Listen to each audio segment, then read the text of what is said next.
every single political figure on the right, if it was Biden saying all this, would be like, they would never shut up about it. And rightfully so, because again, if you can't draw the line at children, you don't have a line.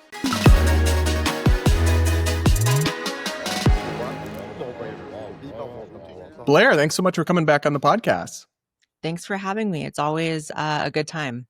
Yeah, no heated debate like last time today, but a couple things I did want to chat with you about, because you've been making waves, as always, in the internet political sphere, partly with some of your commentary on the Trump presidency so far, on some of the issues that you are attuned to and passionate about, because you were outspoken in support of Trump in the election. But how do you feel that the first several months have gone down? Are you disappointed at all with the way that things have played out? It's been a mixed bag for me. And I know people a lot of times do not like nuance, especially with someone as polarizing as Trump. But there are some things that objectively, well, I guess subjectively, I'm very happy with. So specifically around the border, and there's a lot of back and forth about the tactics as far as like deporting people and ICE and all that. But the border itself, which has been such a huge problem, especially, you know, I'm someone who's lived in a border state my whole life, California and then Texas.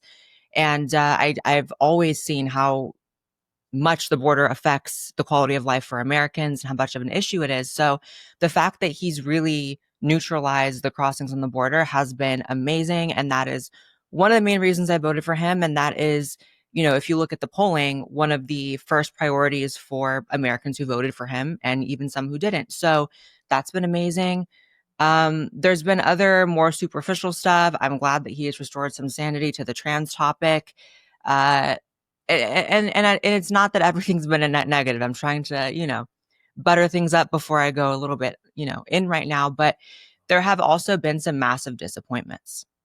So obviously, I'm someone who, for my entire career, has been speaking out on the issue of human trafficking, the protection of children, whatever context that may be, whether it was, you know, the wave of drag queen for kids story hours and LGBT books in school that were really obviously just, you know, pedo propaganda that were shoved into schools for kids to see, or the Epstein stuff. And elite, you know, sex trafficking has been something that's been a through line for all of Trump's political career. This whole notion of the elites getting away with not just things that the average person couldn't, but things that were so egregious and so ugly and so many crimes against humanity that it couldn't stand. The Epstein stuff was a huge disappointment from the Trump admin. Pam Bondi's been a joke. Dan Bongino. Right. Kash Patel. And, you know, back in February was really the first kind of like sign for me that like, this is not going to be anywhere close to a perfect presidency and term, because there was propaganda. Obviously, they released back in February when it came to the Epstein Files, having all the influencers come out and run cover for the fact that they didn't want to disclose it. And then his refusal, that at the time, right? So for folks that don't know, the Attorney General, Pam Bondi, invited a bunch of influencers like the Libs of TikTok woman, Haya Rychik, and other people, and gave them binders labeled Epstein Files that they like did a photo op with. But then it turned out that basically no new information was actually in those. It was just kind of like a social media thing. I remember you blasting them at the time over that. Yeah, I mean, there was so much that was disgusting about it. First of all, you know, I feel like the Epstein Files and Epstein has almost become this like meme. And it's like, there are real victims. There are real children and women, because also the adult women that have been victimized matter too. And, you know, they're having to live with this desperation for justice. And I've spoken to some of them. I've interviewed one of them recently on my channel. And to have Libs of TikTok, you know, it's just so beneath the dignity of what that moment would deserve if they were really putting out anything to do with a human trafficking network. To have Libs of TikTok and whoever else smiling like they just won the big check on Ellen, and it's a binder full of sexual abuse, including minors. That was the first sign that I was like, okay, not only does this administration not take this seriously, they're actively running a propaganda campaign, because like you said, none of the information was new. Hey there. Are you looking for the perfect night's sleep at a great price? Well, I was too, which was why I was excited to partner with today's sponsor, Brooklyn Bedding, which has been crafting top-tier mattresses since 1995 that ship right from their Arizona factory to your door for free. As you can see, we got ours in over a week ago, and it is genuinely the comfiest bed I have ever owned. And I take my sleep seriously because I suffer pretty severe brain damage watching and reacting to stupid things on this podcast, so I need that recovery sleep. And I've genuinely woken up with more energy ever since we switched to the Brooklyn Bedding mattress. And I get really hot when I sleep, but this mattress is perfectly designed to keep you cool at night. Plus, Brooklyn Bedding mattresses are designed, assembled, and shipped from the Arizona factory, meaning premium materials at a reasonable price for you, with no middleman bringing up the cost. Also, Brooklyn Bedding mattresses do not contain fiberglass, and as you might have seen on TikTok or in the news, there have been a number of issues and lawsuits related to fiberglass in mattresses, so I sleep easier at night knowing that Brooklyn Bedding doesn't have any of that. And guys, trying it yourself is risk-free because they offer a 120-night sleep trial and a limited lifetime warranty. I love my Brooklyn Bedding mattress, and I honestly think you guys would too. So if you're looking for a new bed, check out brooklynbedding.com or use the QR code on screen and use code BRADPolumbo at checkout for 30% off your Brooklyn Bedding mattress. You'll be glad you did. So fast forward to the summer when Trump starts talking about it and not only giving, literal negative words to his supporters who wanted it and telling them he doesn't want their support anymore, also being so disrespectful to the victims by saying this is a joke, F you, this is a Democrat, conspiracy or whatever.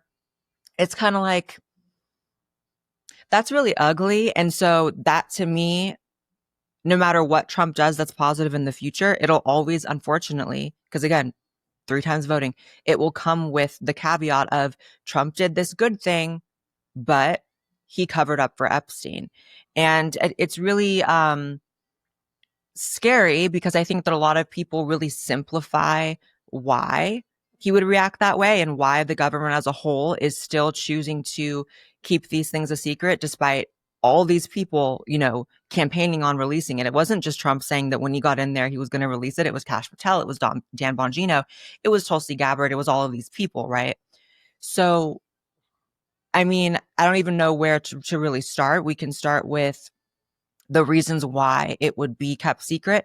I think that it's very simple and an easy explanation for, especially on the liberal side, to say, oh, it's because he's in it and he was with children and he was, a I feel sexual, like Dems would have released that if that was true.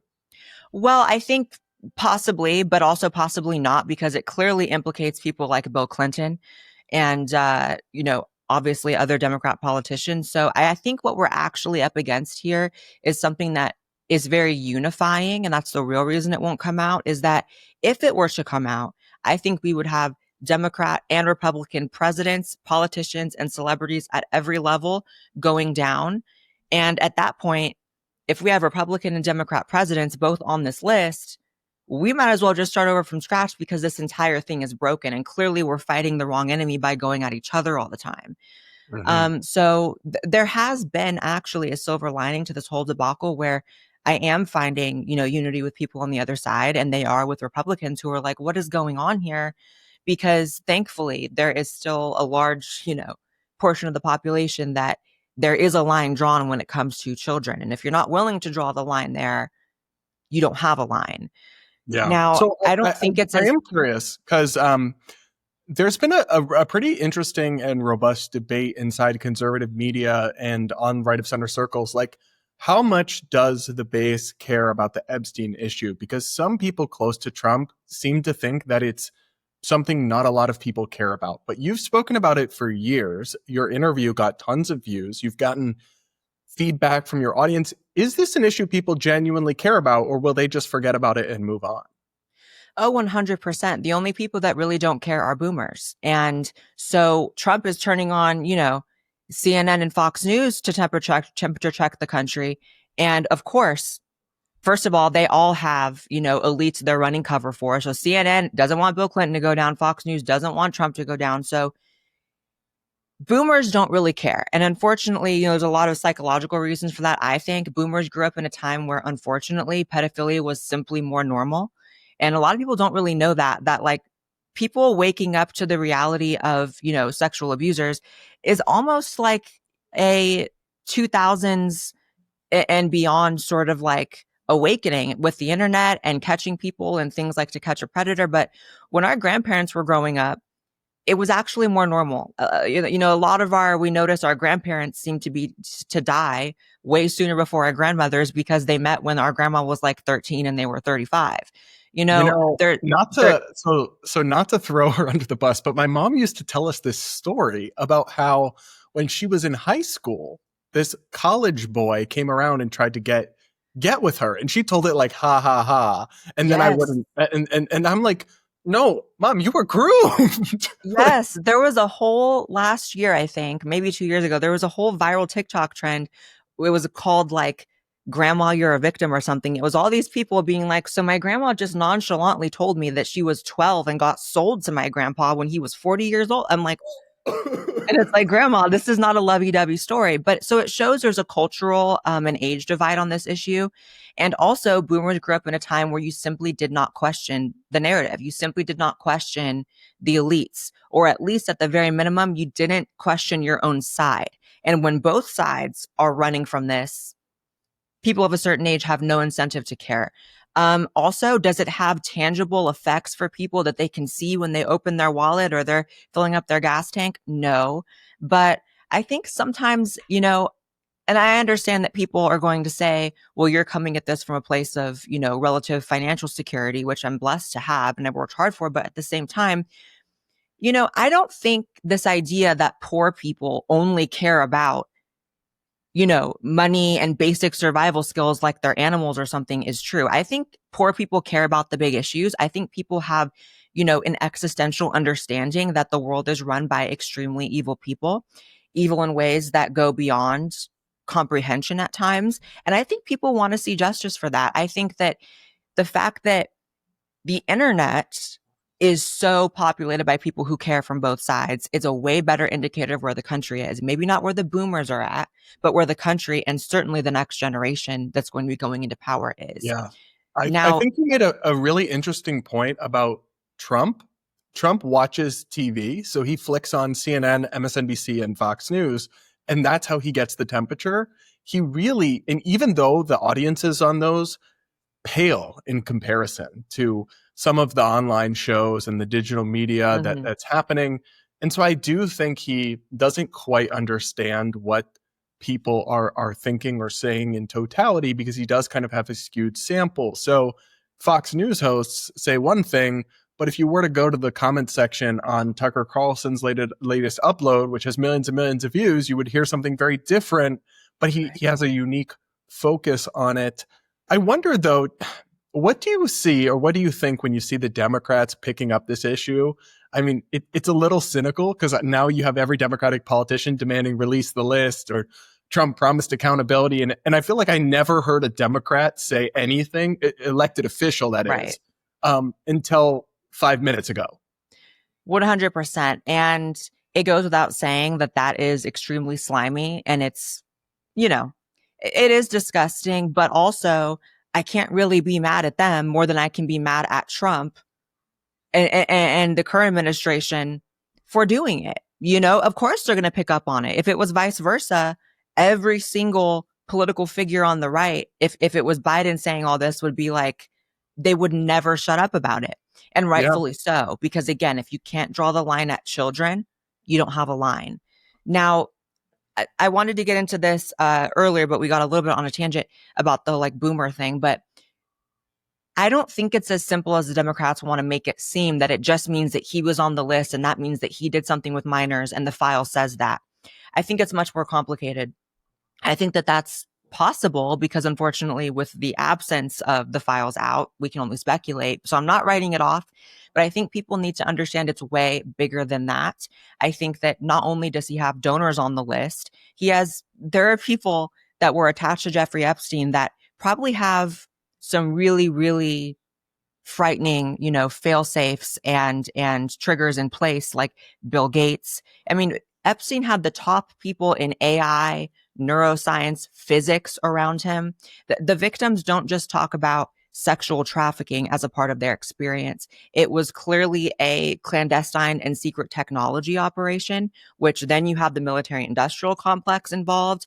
You have multiple countries involved. He clearly was also CIA and Mossad. So we're not talking about how the file would just take Trump down. I think that's a really simple way of looking at it. I think the reality is that it would take down everything. How And do so sorry to pause you here, but how do we know that he was CIA and or Mossad conclusively? well, unfortunately, it's not like we have, a judge that banged a gavel and said this person was involved in CIA. But first of all, Ghislaine Maxwell's father is basically the most famous Mossad spy ever. There's been books written about him. If you know anything about CIA and Mossad, they're generational. So the best way to keep secrets for countries is to have it be generational. It's not just that someone's dad was in the CIA, it's that their kid is. I've known multiple people in CIA, and usually their parents and their grandparents are. This is a very common thing. We had Alex Acosta when he was pursuing this with the FBI back in the day when Epstein first got caught, was told to stand down because he was property of the CIA and he had no authority to go after this person further. You have just the fact that the death was so covered up and shady. I mean, that doesn't really happen for anybody not involved with power. You have multiple Israeli government officials that were around him. You have him in a shirt recently with an IDF logo on it. It's a million things, and just also the fact that it was a blackmail operation. So you're not really blackmailing people that don't matter. You're getting in politicians and presidents, and that's exactly what he did. So the writing is on the wall with all of that, especially the fact that, like I was saying, it is also not just, it's not just secrets about human trafficking the government is covering up. It's technology, which is going to be the military industrial complex. You have victims that didn't just say he sex trafficked me.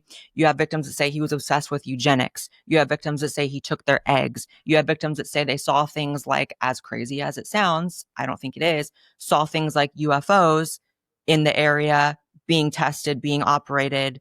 And that can sound insane to people if there weren't, other than the victims, thousands of people throughout, the last century who have claimed to see things like this. And we know the military has technology the public is not allowed to know about. That's part of what we pay our military to do. We give them trillions of dollars so that they can get the best weaponry and technology. And so again, it's not just a bunch of perverts doing stuff. It's an ideal operation, ideal locations like, islands in the middle of nowhere, ranches in New Mexico in the middle of nowhere that are going to be used for secret military testing. So it's a lot that would fall down if everything came out. But that is not me making an argument that I want it to be kept secret. I think that if we live in a society right now that is propped up on child victims, lies, and clandestine operations that we have a right to know about, all those need to come down. So it's depressing and it's scary, but that goes to the heart of why Trump was elected the first time and this last time, and why so many people voted for him 3 times. People think, the Democrats will reduce why Trump has had this strong support to, oh, because they're racist and they hate brown people. And then even like some Republicans will be like, oh, because he sticks to the fake media. And it's like, it's actually much more complicated than that. Like, if you remember anything about, the face off with Hillary, it involved things like her emails. It involved WikiLeaks. It involved this Russia collusion story that's now going on that everyone was tapping in on way back then. It involved trafficking rings. It involved, things like Pizzagate. That has been such a through line, that sense of, and that longing for justice, that part of Drain the his swamp, right? That was his most famous, drain the one of his swamp. most famous lines. Now, there's some debate about whether he's really done it.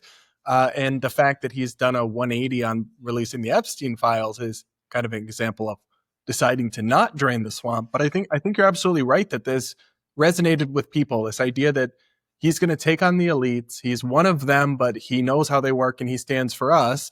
And he's going to go tell us the truth about what happened.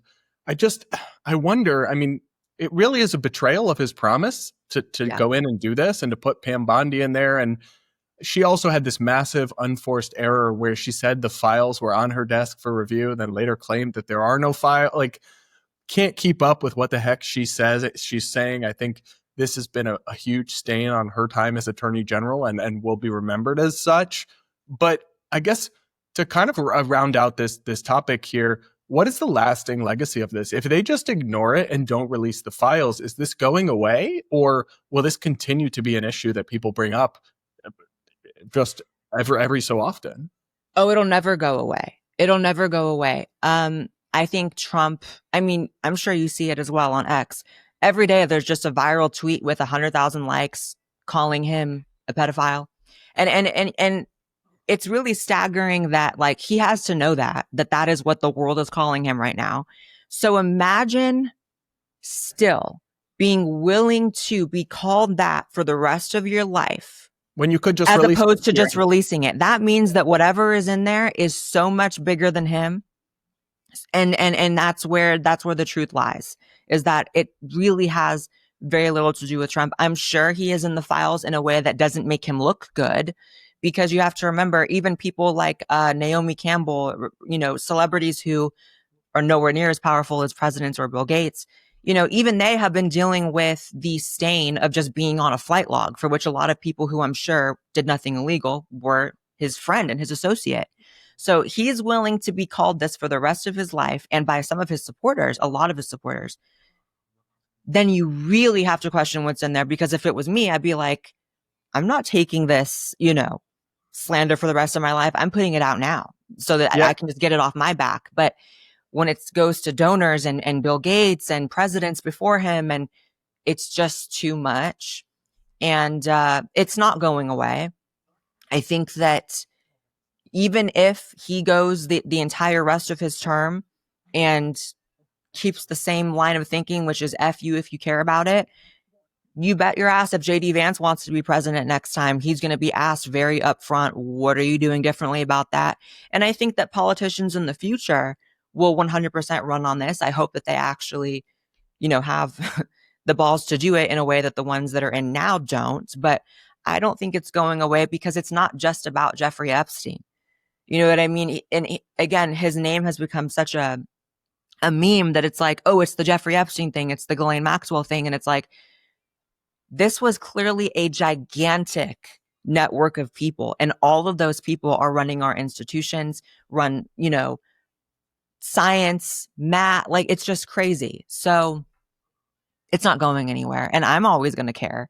Yeah. And Yeah. I think there's this, false sort of like thing that, Trump's not running for office anymore.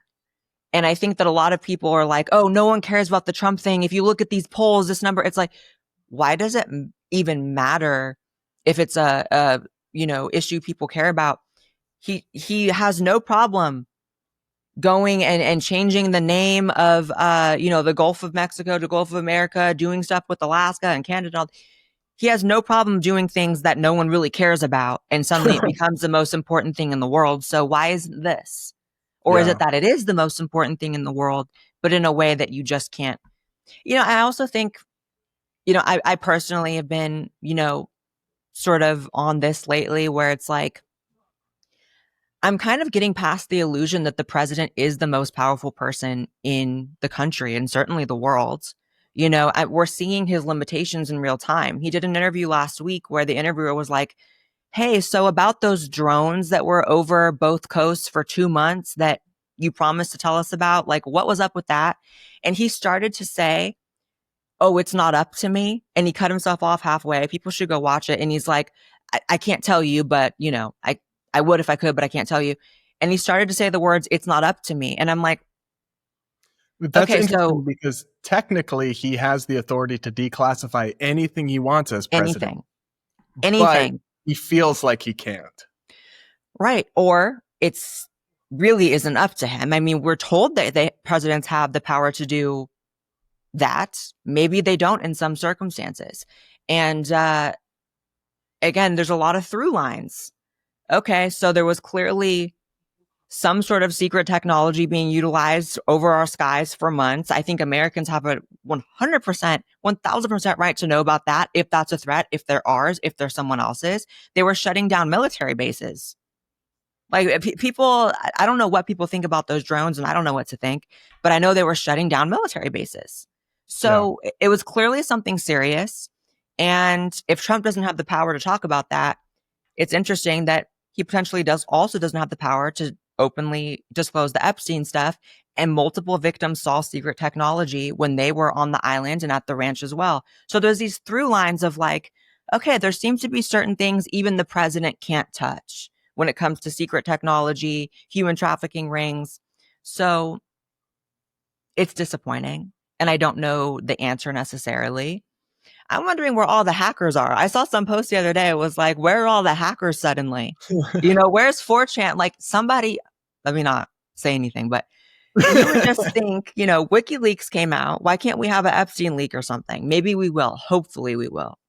Yeah, I mean, maybe a rogue Democrat will leak it now inside the government. Now that's something they claim to stand for. So I Well, want to shift. one more thing on that really quick. You mentioned the Democrats. Like it is funny how no matter who we debate is on the list or not, the one person everybody knows from both sides, every person knows is Bill Clinton. Oh Even yeah, Trump, there's a somewhat of a back and forth. Bill Clinton is 100% there. So that's a Democrat president. So it's kind of like they wouldn't release it, I don't think, actually, because they were using Bill Clinton and Hillary for the last election. They were putting Bill Clinton on The View to say vote Kamala. Hillary Clinton was doing things. So they don't even care. They've known for so long that guy is not only disgusting for what he did in the White House, but also is a pedophile who was on Epstein's island, and he's still booked on The View.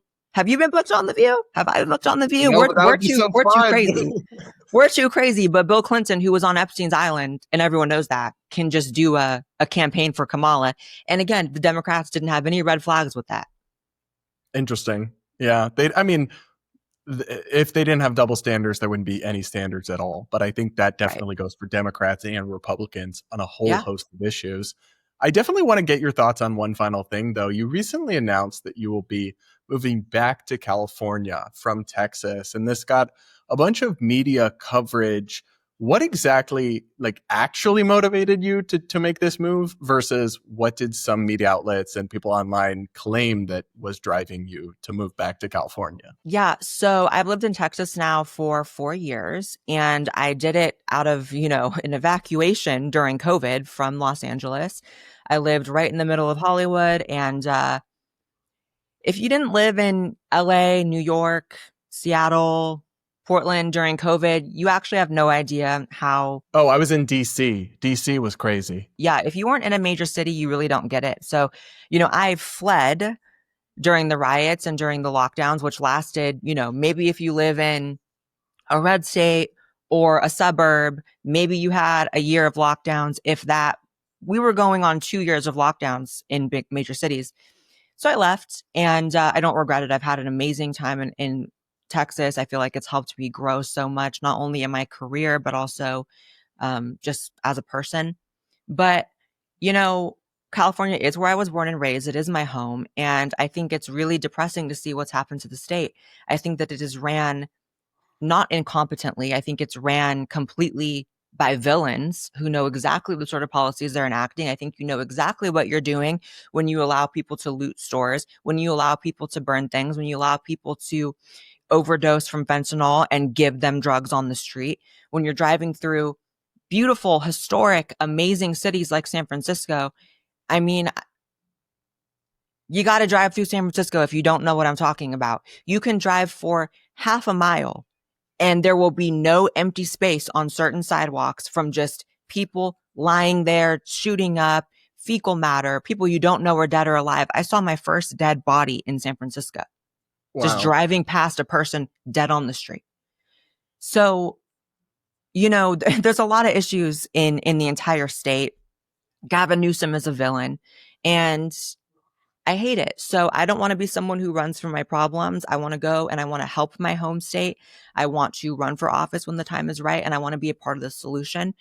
And that's really been at the center of my whole career. Like I started my YouTube channel because I was like, are there no trans people talking about what should be really obvious? Like we shouldn't be sterilizing children. Like what is going on?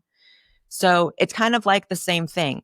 Is no one going to try to fix anything in California? Is no one going to try to step up and be like, we can do better than this? There are Americans sick and dying while all of our money is going to foreign countries, foreign wars, foreign devastation across the planet. We can't help our brothers and sisters and our children on the streets in our home state. So I want to be part of the solution.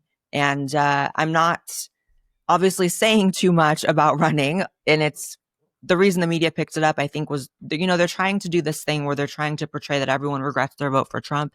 And even as disappointing as some of the things in the second term so far have been, I don't think the voting for Kamala would have been any better. I think Kamala is equally as loyal and subservient to Israel as Trump, which is one of the issues I have with Trump. I think Kamala would have obviously not been the person to release the Epstein Files. So everything I can kind of look at that Trump is doing that disappointed me, it would have been the same, if not worse, under Kamala. So I think that that's what it was. Like, oh, influencers regret following Joe Rogan to Austin, which I didn't follow Joe Rogan. I went there on my own. Um, What and about so I've seen people claim that Texas has made it impossible to be trans, impossible to transition, get your treatments, and that's why you're leaving. Is there any truth to that? I mean, I'm here. Yeah, I'm here and I'm trans. So, no, I have no issues getting my medication. It's cheap, it's fast. I get it on time every month. I have no legal issues. My driver's license says F. I don't really know what people are talking about. I know there's a lot of propaganda, especially like that's one of the things I've learned from moving to a red state from California is how much propaganda people in blue states are constantly under as it relates to red states. You would think it's some sort of like, you would think you're living in the 1800s in Texas and we still had slavery the way that people in some blue states talk about Texas. My mom, lifelong Democrat, lived in California her whole life. When I said I was moving to Texas, despite the fact that California was burning and under riots and 2 years of lockdowns, she was more scared of me moving to Texas. She was like, well, I heard that there was all this stuff going on. I'm like, look around. You're not allowed to leave your house or go to work. Like you're not allowed to be without a mask outside and people are burning things down. So, um, it's propaganda.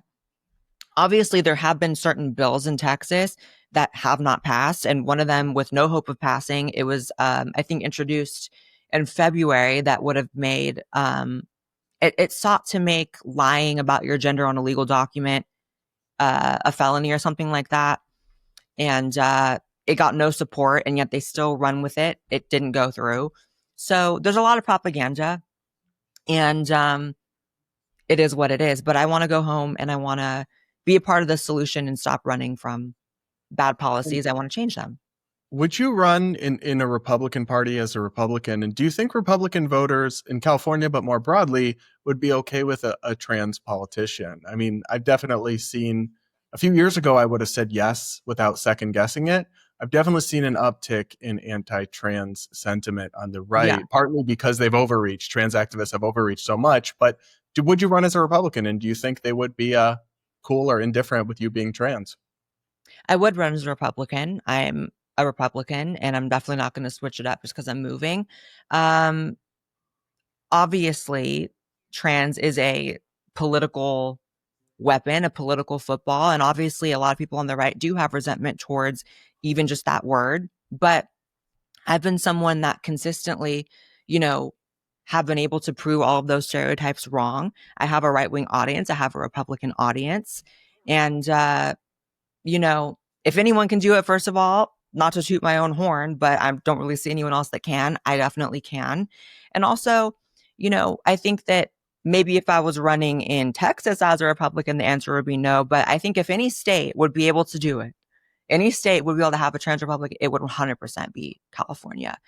And I also, I have a lot of faith in Californians that it's going to be, if someone just comes forward, regardless of who they are and what their background is, if someone comes forward and just addresses the real issues, has an actual incentive to fix them, isn't a fraud like every other California politician, that speaks for itself. And so, again, no campaign launching now. I almost feel like I'm sounding like that already, but people just want their lives fixed. People want to be able to walk the streets of their cities in California. People want to be able to afford things. People want to be able to live and try to give their kids some sort of life.